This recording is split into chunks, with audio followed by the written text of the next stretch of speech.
নাগপুর জঙ্গলে খুবই সুন্দর এক নাগিন বাস করত। তার নাম ছিল শিবান্যা। তার বয়স ৬০ বছরেরও অধিক হয়ে গিয়েছিল। সে নাগিনদের নাগমণিকে রক্ষা করত।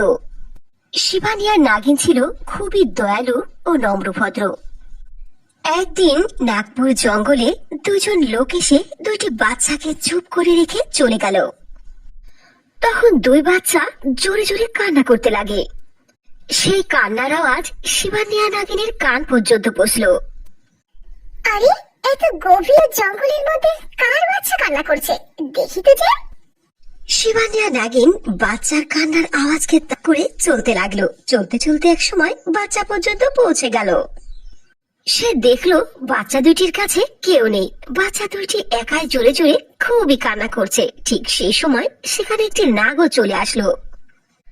তখন শিবান্যা নাগিনও নাগিনীর রূপে ফিরে আসলো আর নাগকে ভয় দেখিয়ে সেখান থেকে ভাগিয়ে দিল। এরপর শিবান্যা নাগিন দুই বাচ্চাকে কোলে তুলে নিল আর বলল, আরে, এই দুইটি তো দেখছি মেয়ে বাচ্চা। আজ থেকে এদের আমি পালবো। এদের লালন পালন করে আমি বড় করে তুলবো। এরপর শিবান্যা নাগিন তার জাদুশক্তি দ্বারা ফিডার প্রকট করলো আর বাচ্চাদের যা যা জিনিস প্রয়োজন সবই জাদুশক্তির দ্বারা প্রকট করে ফেললো। নাগিন দুই বাচ্চাকে খুবই ভালোবেসে লালন পালন করতে লাগলো আর দুইজনকে নাম রাখলো নয়না ও সুনাইনা। দুই বাচ্চার মধ্যে সুনাইনা ছিল একটু কালো, তবুও শিবান্যা নাগিন দুজনের মধ্যে তফাৎ করতো না, দুইজনকেই সমান ভালোবাসতো। নয়না ও সুনাইনা জানতেই পারলো না যে তাদের মা একজন নাগিন, কারণ শিবান্যা নাগিন একথা তাদের দুজনকে কোনোদিনও বুঝতে দেয়নি। শিবান্যা নাগিন সব সময় তাদেরকে হেফাজত করত, জঙ্গলের অন্যান্য প্রাণীদের হাত থেকেও তাদের রক্ষা করত ও ভালোবেসে আগলে রাখত। এভাবেই দেখতে দেখতে নয়না ও সুনাইনার 18 বছর হয়ে গেল। শিবান্যা নাগিন প্রতি রাত্রে নাগিনের রূপ ধারণ করত। এই কারণে সে তার দুই মেয়ে নয়না ও সুনাইনাকে ঘরে ঘুমিয়ে দেওয়ার পরে জঙ্গলের মধ্যে চলে যেত ও নাগিন রূপে ধারণ করত। প্রতিদিনের মতোই একদিন শিবান্যা নাগিন দুই মেয়েকে ঘুমাইয়ে দিয়ে জঙ্গলের মধ্যে যেতে লাগলো। নয়না ও সুনাইনা দুজনেই ঘুম থেকে উঠে বসলো আর বলতে লাগলো, আমাদের মা প্রতিদিন রাত্রে আমাদের ঘুমাইয়ে দিয়ে কোথায় যায়? চলো নয়না, আমরা পিছু পিছু গিয়ে দেখি। না না, মা তো বকবে। আরে কিচ্ছু হবে না, চলো তো দুজন গিয়ে দেখি মা কোথায় যায় প্রতিদিন রাত্রে। এরপর নয়না ও সুনাইনা দুজন মিলে তার মায়ের পিছু পিছু যেতে লাগলো।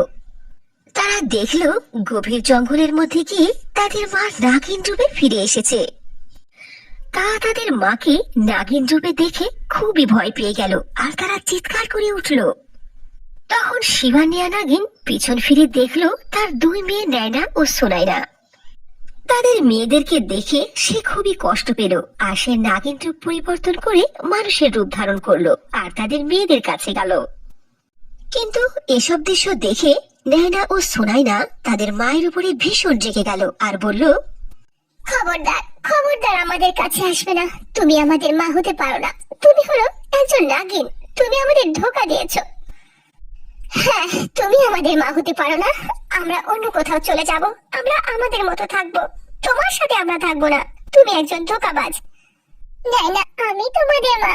আমি তোমাদের অনেক ভালোবাসি। কিন্তু নয়না ও সুনাইনা নাগিনের একটি কথাও শুনলো না। তারা সেখান থেকে চলে গেল। এতে শিবান্যা নাগিন খুবই কষ্ট পেল, কারণ তাদের দুই বোনকে শিবান্যা নাগিন নিজের মেয়ের মতোই ভালোবাসতো। এদিকে নয়না ও সুনাইনা সারাটা রাত ধরে জঙ্গলের মধ্যে হাঁটতে লাগলো। হাঁটতে হাঁটতে যখন সকাল হলো তখন তারা একটি গ্রামের কাছে পৌঁছে গেল। নয়না, এখন আমরা কি করব? কি করে চলবো? কোথায় থাকবো? কি খাবো? তুই চিন্তা করিস না। এখন থেকে আমরা নিজেরাই মানুষের বাড়িতে কাজ করে আমাদের পেট চালাবো। তবু আমরা ওই নাগিন মায়ের কাছে ফিরে যাব না। এরপর দুই বোন মিলে একটি বাড়িতে গেল আর এক মহিলার কাছে কাজ প্রার্থনা করলো।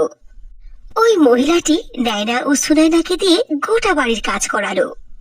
যখন বেতন দেওয়ার সময় আসলো তখন ওই মহিলা তাদেরকে ধমক দিয়ে বাড়ি থেকে বের করে দিল। এতে দুই বোন খুবই কষ্ট পেল। এরপর তারা আরেক বাড়িতে গিয়ে কাজ চাইলো। সে মহিলাও তাদের দুইজনকে দিয়ে অনেক কাজ করালো। সারাটা দিন কাজ করার পরে যখন দুই বোনের প্রচন্ড ক্ষুধা পেল, তখন তারা ওই মহিলার কাছে খাবার চাইলো। সেই মহিলা নয়না ও সুনাইনাকে বাসি পচা খাবার খেতে দিল। এসব দেখে তাদের দুই বোনের নাগিন মায়ের কথা খুবই মনে পড়লো, আর তারা বলতে লাগলো, সুনাইনা, সে নাগিন হোক আর যাই হোক, আমাদের মা ছিল। আমাদের কতটা ভালোবাসতো, কত খেয়াল রাখতো, কখনো কোনো কিছুর কষ্ট বুঝতে দেয়নি। চলো আমরা দুজন আমাদের মায়ের কাছে ফিরে যাই। একথা বলে নয়না ও সুনাইনা দৌড়ে গভীর জঙ্গলে ঢুকে তাদের বাড়িতে পৌঁছলো।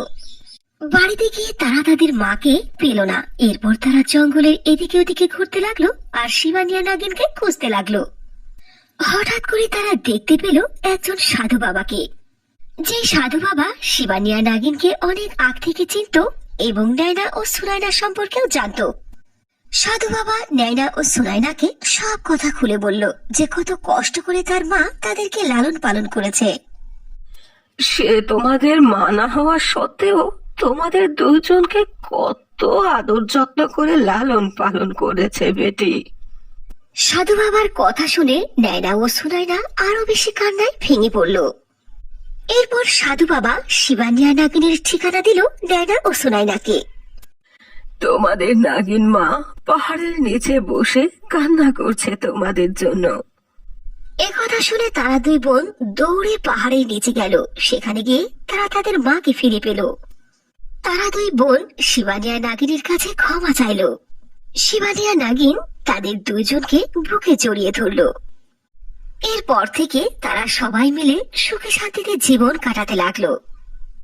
তো বন্ধুরা, এই ছিল আমার আজকের গল্প। আমার গল্পটি কেমন হয়েছে অবশ্যই তোমরা কমেন্ট করে জানাবে, আর ভালো লাগলে একটা লাইক করে দেবে।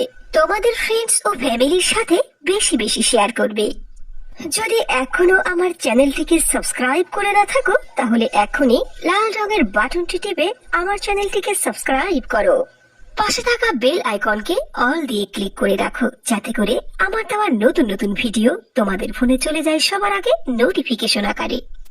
তো বন্ধুরা, আজ এখানে শেষ। আবার দেখা হবে নতুন কোনো ভিডিওতে নতুন কোনো গল্প নিয়ে। সে পর্যন্ত তোমরা সবাই ভালো থাকবে। খোদা হাফেজ।